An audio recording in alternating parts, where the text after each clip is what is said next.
Good morning guys. Ang gagawin natin ngayon ay tungkol sa sanitizer stand or alcohol dispenser.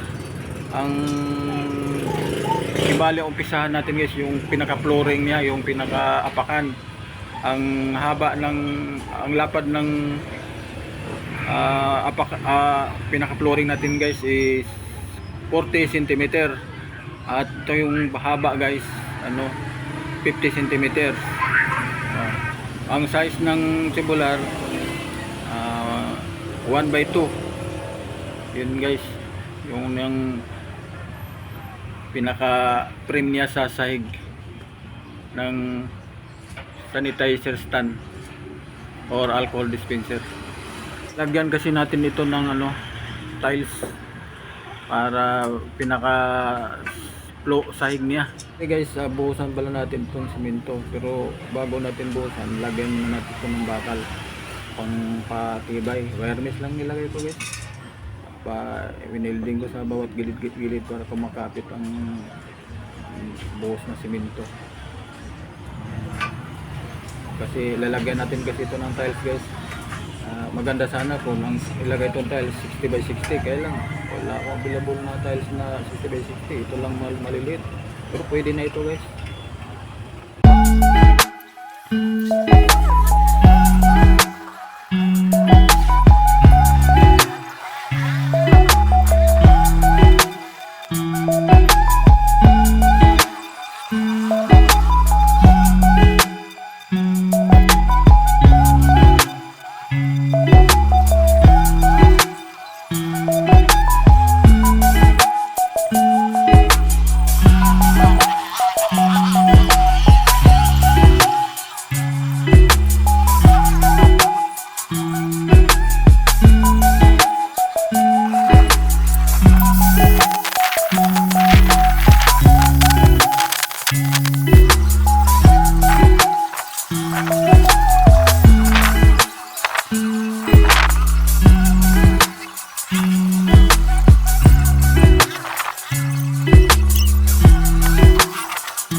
Guys, tapos na yung alcohol dispenser natin o sanitizer stand.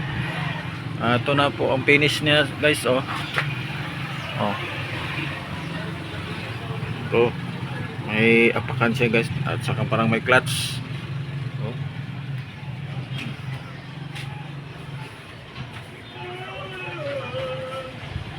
Yan guys, oh. Ito po ang sanitizer stand na walang spring. Oh, walang spring yan guys. Walang spring. Kapag apakan ito guys, oh, lalabas yung alcohol dito. Oh. Ito guys, oh. Oh, lakas guys, oh. Oh. Pag-apakan ito guys, oh. Pag-apakan yan guys. Lalabas yung alcohol guys, oh. Pag lakas guys, oh.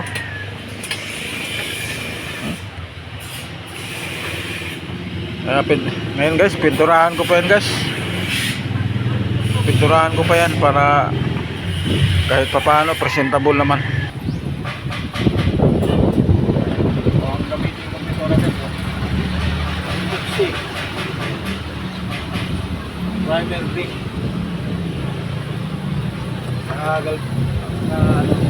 Natalis.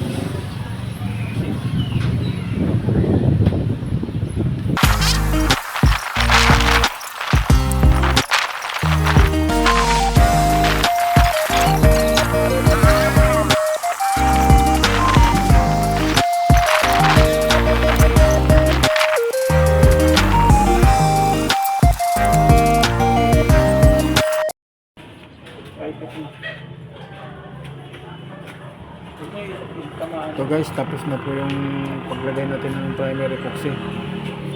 Bali, sunod din natin yung Pilox. I-spray natin para maganda ang finish.